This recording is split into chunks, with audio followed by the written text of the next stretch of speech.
अऊज़ु बिल्लाहि मिनश्शैतानिर्रजीम बिस्मिल्लाहिर्रहमानिर्रहीम अल्हम्दुलिल्लाहि रब्बिल आलमीन अस्सलातु वस्सलामु अला रसूलिल्लाह सल्लल्लाहु अलैहि वसल्लम रब्बिश्रह ली सदरी वयस्सिर ली अमरी वहलुल उक़्दतम मिन लिसानी यफ़क़हू क़ौली। अस्सलामु अलैकुम रहमतुल्लाहि व बरकातुहू। सब चनाइन को तुम्हें भी ये वीडियो देखने के पहले दरूद और सलाम पढ़ को ये वीडियो देखना शुरू करो। आज का 5 मिनट का मदरसा को अब चलता है 12वां महीना ज़िलक़ादा का 16 तारीख़ के बारे में इंशाअल्लाह 10 हदीस आती उसे मालूम कर लेने की कोशिश करेंगे। पहली बात इस्लामी तारीख़ के बारे में आज हमें बात करने जाती हैं सुल्तान नूरुद्दीन ज़ंगी अलैहि रहमतुल्लाह के बारे में। सुल्तान नूरुद्दीन ज़ंगी अलैहि रहमतुल्लाह 17 शव्वाल 511 हिजरी में पैदा हुए। बड़े ही नेक और इबादत गुजार थे। अपने वालिद इमादुद्दीन ज़ंगी के बाद मुल्क शाम के बादशाह बने। अपनी हुकूमत में उन्होंने शाम के तमाम बड़े बड़े शहरों में मदरसे बनवाए। उलमा और अहले दीन की बहुत ताज़ीम करते थे। सदक़ात और खैरात भी खूब करते थे। बड़े अमानतदार और खानत शियार थे। एक मर्तबा उनकी अहलिया ने तंगी की शिकायत की तो उन्होंने अपनी 3 दुकानें जिनकी सालाना आमदनी 20 दिनार थी उनको खर्च के लिए दे दी। जब बीवी ने उसको कम समझा तो उन्होंने कहा कि इसके अलावा मेरे पास कुछ नहीं है और जो कुछ तुम मेरे पास देखती हो वो सब मुसलमानों का है। मैं तो महज खजाची हूँ। मैं तुम्हारी खातिर इस अमानत में खयानात करके जहन्नम में जाना नहीं चाहता। उनकी सबसे बड़ी आरज़ू बैतुल मुक़द्दस को फ़तह करना था मगर उनकी तमन्ना पूरी नहीं हो सकी और 560 पर 9 हिजरी में उनका इंतकाल हो गया। लेकिन बैतुल मुक़द्दस को उनके सिपे सालार सलाहुद्दीन अय्यूबी अलैहि रहमतुल्लाह ने 580 पर 3 हिजरी में फ़तह कर लिया। इब्ने असीर लिखते हैं कि खुलाफ़े राशिदें और उमर बिन अब्दुल अज़ीज़ के बाद नूरुद्दीन से बेहतर सीरात और उनसे ज़्यादा आदिल इंसान मेरी नज़र से नहीं गुज़रा।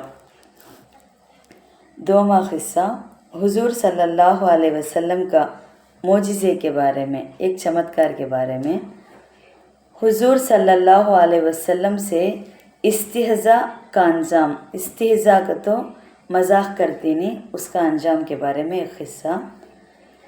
हज़रत अब्दुर्रहमान बिन अबू बकर रदियल्लाहु अन्हु बयान करते हैं कि एक शख्स नबी करीम सल्लल्लाहु अलैहि वसल्लम के पास बैठा करता था और जब नबी करीम सल्लल्लाहु अलैहि वसल्लम गुफ्तगू फरमाते तो वो इस्तिहज़ा का तो मजाक करता हुआ अपना मुंह बिगाड़ता था। आप सल्लल्लाहु अलैहि वसल्लम ने फरमाया तू ऐसा ही हो जा। चुनाचे वो ऐसा ही मुंह बनाता रहा यहाँ तक कि वो मर गया। मुस्तदरक 4241 के रेफरेंस में से। 3वां क़िस्सा एक फ़र्ज़ के बारे में। क़ुरबानी का जानवर अगर मर गया, मालदार शख्स ने क़ुरबानी के लिए जो जानवर मुतय्यन किया था अगर वो क़ुरबानी से पहले ही मर जाए तो उस पर दूसरे जानवर की क़ुरबानी लाजिम होगी। शामी 26/254 किताबुल उज़िया के रेफरेंस में से। 4वां क़िस्सा एक सुन्नत के बारे में, नफ़ा बख्श इल्म के लिए दुए के बारे में। हज़रत अबू हुरैरा रदियल्लाहु अन्हु फरमाते हैं कि रसूलुल्लाह सल्लल्लाहु अलैहि वसल्लम ये दुआ फरमाते थे। वो दुआ क्या कहते हो, अल्लाहुम्मन फ़अनी बिमा अल्लमतनी व अल्लिमनी मा यनफ़ुनी व ज़िदनी इल्मन। तर्जुमा को, ऐ अल्लाह जो इल्म तूने मुझे दिया है उसे नफ़ा अता फ़रमा और मुझे नफ़ा बख्श इल्म अता फ़रमा और मेरे इल्म में ज़्यादती अता फ़रमा। तिरमिज़ी 3599 के रेफरेंस में से। पाँचवा क़िस्सा एक अहम अमल की फ़जीलत के बारे में, इल्मी मजलिस के बारे में। रसूलुल्लाह सल्लल्लाहु अलैहि वसल्लम ने इरशाद फरमाया, जब तुम जन्नत के बागों से गुज़रा करो तो खूब चारा करो। सहाबा किराम सल्लल्लाहु अलैहि वसल्लम ने अर्ज़ किया, ऐ अल्लाह के रसूल, जन्नत के बाग क्या हैं? आप सल्लल्लाहु अलैहि वसल्लम ने फरमाया, इल्मी मजलिस। तबरानी कबीर 1158 इब्न अब्बास रदी अल्लाह अन्हु के रेफरेंस में से।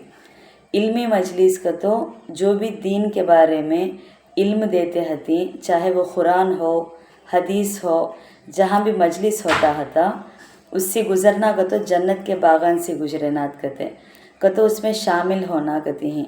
इल्म के मजलिस से गुज़रते टाइम को बैठ को सुनना जन्नत के बागों में से एक कहते हैं। छठवां क़िस्सा एक गुने के बारे में। जुमा में लोगों को फलांग कर आगे जाना का तो जुमे की नमाज के दिन नमाज़ पढ़ने के वास्ते आगे आदमियों के ऊपर से ये कर को जाती ही नहीं, ज़ोर से ज़बरदस्ती से जाने के बारे में। रसूलुल्लाह सल्लल्लाहु अलैहि वसल्लम ने फरमाया, जो शख्स जुमे के दिन मस्जिद में लोगों की गर्दनों को फलांगेगा का तो तकलीफ़ दे को आगे गया तो उसको क़यामत के दिन दोज़ख का पुल बनाया जाएगा। इब्ने माजा 1116 सहल बिन मुआज़ रदी अल्लाह अन्हु के रेफरेंस में से। सातवां क़िस्सा दुनिया के बारे में। दुनिया की हर चीज़ अल्लाह ही की है। अल्लाह ताला का इरशाद है, क्या इंसान को हर वो चीज़ मिल जाती है जिसकी वो तमन्ना करे? नहीं, क्योंकि हर तमन्ना अल्लाह ही की इख्तियार में है, आखिरत की भी और दुनिया की भी। वो जिसे चाहें पूरा फरमा दे। ये सूरह नजम में 24-25 आयत में है सबात। आठवां क़िस्सा आखिरत के बारे में। आखिरत में रेशम से महरूमी। रसूल अल्लाह सल्लल्लाहु अलैहि वसल्लम ने फरमाया, जिस मर्द ने दुनिया में रेशम पहना वो आखिरत में नहीं पहनेगा, वहाँ इस नेमत से महरूम रहेगा। रेशम के पहनना नहीं कर को। सही बुखारी हदीस 5832 अनस बिन मालिक रदी अल्लाह अन्हु के रेफरेंस में सी। नौवां क़िस्सा तिब्बे नबवी से इलाज। बीमार को परहेज़ का हुक्म। जो बीमार आदमी हती उन्हों कम खाना परस रखना गती ने उसका हुक्म देंगे। एक मर्तबा उम्मे मुंज़िर रदी अल्लाह अन्हु के घर पर रसूल अल्लाह सल्लल्लाहु अलैहि वसल्लम के साथ हज़रत अली रदी अल्लाह अन्हु खजूर खा रहे थे तो आप सल्लल्लाहु अलैहि वसल्लम ने फरमाया, ऐ अली बस करो, क्योंकि तुम अभी बीमार से उठे हो, कमज़ोर हो। अबू दाऊद 3856 के रेफरेंस में से। इसमें क्या खुलासा करती हैं तो बीमारी की वजह से चूँकि सारे ही आज़ा कमज़ोर हो जाते हैं, जिनमें मैदा भी है तो पेट भी, इसलिए ऐसे मौके पर खाने पीने में एहतियात करना चाहिए और मैदा में तो पेट में हल्की और कम ग़िज़ा पहुंचाना चाहिए ताकि अच्छे से हज़म हो सके। आखिरी 10वां क़िस्सा नबी सल्लल्लाहु अलैहि वसल्लम की नसीहत के बारे में। हदिये के बदले हदिया दो। हदिया का तो तोहफ़ा। आजकल बोलते हैं नहीं गिफ्ट्स दिए तो रिटर्न गिफ्ट्स देती घर को, वैसा तोहफ़े के बदले रिटर्न तोहफ़ा क्या तो देने के बारे में।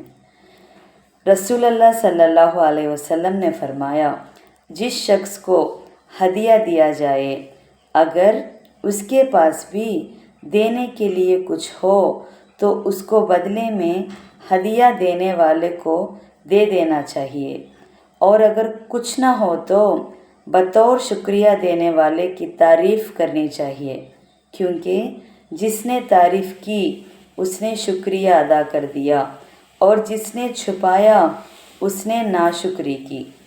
ابو داؤد 4813 جابر رضی اللہ عنہ کے ریفرنس میں سے۔ الحمدللہ آج کا 5 منٹ کا مدرسہ 16 ذی الحجہ کے بارے میں بات کر لیے۔ انشاءاللہ کل 17 ذی الحجہ کے بارے میں بات کریں گے۔ السلام علیکم ورحمۃ اللہ وبرکاتہ۔